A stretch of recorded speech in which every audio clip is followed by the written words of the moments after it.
Welcome to the deep dive. Sometimes a policy can seem really straightforward on the surface, almost simple. Yeah, deceptively so. Exactly. But then it just unleashes these incredibly complex uh, global ripple effects. Right. And today, that's what we're digging into, Donald Trump's tariff policies, hmm specifically the ones aimed at countries like India, China, Brazil, basically for buying Russian oil. And our goal here really is to unpack all that, the intricate geopolitical games, the economic levers being pulled, hmm and maybe even some of the, let's call it, moral positioning going on. Right. We'll look at the criticisms, why people are calling it a double standard, and maybe crucially, why these policies might not actually work. Yeah, and what it all means for, global trade, energy markets, the bigger picture. Absolutely. Okay, so let's start unpacking. The big accusation right off the bat is this idea of a double standard.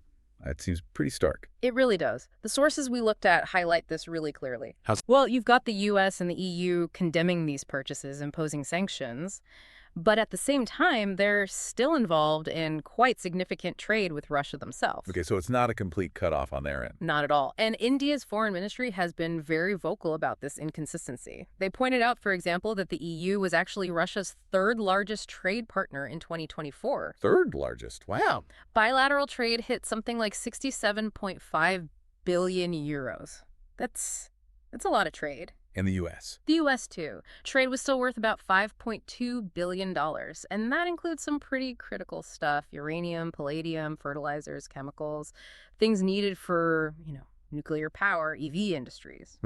So these aren't just minor bits of trade. No, they're significant strategic imports. Now, granted, the levels are down from before the Ukraine war, but the economic ties, they haven't been completely severed, not by a long shot. That trade picture is definitely striking. But just to play devil's advocate for a second, Okay. is there any other explanation, maybe some strategic reason why Western nations keep their trade going while condemning others? Or is it really just what it looks like? Well, the sources we've seen lean heavily towards the double standard argument, Right. and India's case gets even stronger when you add this other layer, a really compelling twist, actually. Oh, what's that? Their oil purchases from Russia. Well, apparently they were initially encouraged by Western allies, including the U.S., Encouraged? Why? to stabilize global energy markets. That was the rationale. Wait, hang on. That's not just a small detail. That feels like a bombshell. It kind of is, isn't it? It completely reframes the criticism. So what changed? How do we get from encouragement to condemnation and tariffs? Exactly. So after Russia invaded Ukraine in 2022, traditional oil supplies got rerouted, mainly to Europe. Right. That pushed India to really ramp up its imports of discounted Russian crude. It went from less than, 2.5% of their total imports to almost 39% by 2023. A huge jump. 39%. Okay. And here's the kicker. Eric Garcetti, who was the U.S. ambassador to India, actually admitted in 2023 that India buying this oil was part of a deliberate plan. He admitted it. Yeah, to keep global oil prices down. His quote was something like, "They bought Russian oil because we wanted somebody to buy Russian oil at a price cap." Wow. So it wasn't just passive acceptance. It was active encouragement, at least for a time. That's what Garcetti's statement implies. It doesn't just undermine the current criticism, it kind of rips the rug out from under it. This was, for a period, apparently a Western-backed strategy. It's really hard to argue against that context. And it's not just about direct purchases either, is it? There's this indirect trade, too. Absolutely. The EU, for example, still gets Russian oil, LNG, pipeline gas, often through intermediaries. Like how? Well, take Russia's Rosneft. It has minority control in an Indian refinery. Nayara Energies in Gujarat. They process Russian crude, and then those refined products get exported, often to Europe. So the energy still makes its way there, just through a loophole, Yeah. essentially. It allows the EU to benefit from Russian energy while, publicly taking a stance against countries like India doing direct deals. It's complicated. And meanwhile, the U.S. hasn't put similar tariffs on Russia itself, despite its own ongoing trade. Which India points out, calling it unjustified and unreasonable. This selective targeting hitting non-Western nations while Western allies keep trading it really does expose a pretty clear inconsistency. Okay. So with that picture of inconsistency painted pretty vividly, the big question is, Will these tariffs even work? Will they achieve the intended goal? That's the million-dollar question, isn't it? And our sources suggest probably not, and they might even backfire. How could they backfire? Well, first off, you risk seriously disrupting global energy markets. Think higher oil prices. Which hits everyone, including the U.S. Precisely. Indian oil industry folks have warned that slamming 100% secondary tariffs on countries trading with Russia could push oil prices up past $120 a barrel. Oof, that would definitely fuel inflation. Exactly. Directly contradicting any aim to keep energy costs low for American consumers who are, already dealing with inflation from existing tariffs. So economic blowback is risk number one. What else? Well, beyond the markets, you're looking at diplomatic fallout. These tariffs risk damaging relationships with key strategic partners. Like India specifically. Yeah. The U.S. sees India as a counterweight to China. Very much so. And India isn't exactly rolling over in response to this pressure. How are they reacting? Defiantly. Their foreign ministry, their energy minister, Hardeep Singh Puri, they've been pretty clear. Puri basically said, look, we need affordable energy for 1.4 billion people. That's our priority. It outweighs external demands. It really highlights that tension, doesn't it, between global politics and just fundamental domestic needs. Absolutely. And India has shown some strategic foresight here, too. They're not putting all their eggs in one basket.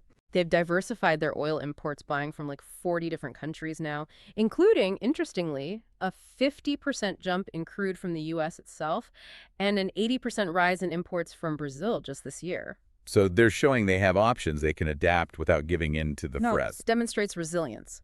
And a third point here is these tariffs might not even put that much pressure on Russia. Why not? Because other big buyers like China and Turkey haven't faced similar penalties. So the selective enforcement, it weakens the whole policy. Russia can just sell elsewhere if India cuts back. Pretty much. Russia exports a lot of oil, about 4.5 to 5 million barrels a day, roughly 5% of global consumption.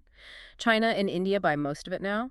If India reduces imports, Russia likely just pivots to other buyers. So minimal impact on Moscow's wallet, but potentially big disruption for India's energy security. That seems to be the risk, yes. Okay, let's zoom in on why targeting these specific countries, India, China, Brazil, is probably not going to work.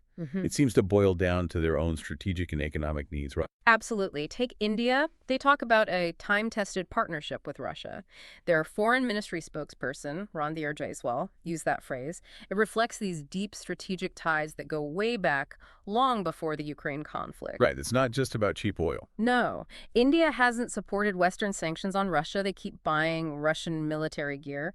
It underscores their focus on, sovereignty and their energy and defense choices. And China? China's been even more blunt. They've basically told the U.S. they'll secure energy based on their national interests, period. They've even accused the U.S. of coercion. No surprise there, perhaps. Yeah. And Brazil.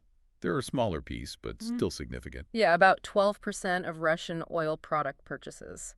NATO has apparently urged them to pressure Russia, but there's little sign they're going to change their trade policies based on that. And underlying all this defiance is just basic economics. Pretty much. India imports over 85% of its crude oil. Affordable Russian oil is absolutely critical for them, especially with such a price-sensitive market. China, as the biggest importer of Russian oil, clearly prioritizes its energy security above U.S. demands. And remember, they also import sanctioned Iranian oil with relatively little consequence from the U.S. Right. And Brazil. Their imports of Russian oil products are growing. They need fuel for economic growth. It seems really unlikely they'd put U.S. geopolitical aims ahead of their own domestic needs. So trying to force their hand with tariffs might actually push them closer together. That's a distinct possibility. It could inadvertently strengthen ties between these countries, Russia, and other BRICS nations, which is ironic given Trump's criticism of BRICS as an anti-American group. Right. He claimed they were trying to undermine the dollar. Yeah, which ignores that none of the members have explicitly said that's their goal. But these kinds of aggressive trade policies, they might just strengthen U.S.-led frameworks. So summing this up a bit, it sounds like this whole tariff strategy is fraught with problems. Risks alienating partners might not even hurt Russia much. And the U.S.'s own trade, plus the EU's significant trade with Russia, really undermines the whole premise, the sort of moral high ground of these threats. So that's selective targeting. What does it really signal? Is it just seen as pragmatic, or does it risk pushing potential allies away more broadly? Our sources suggest it really risks eroding trust in U.S. leadership.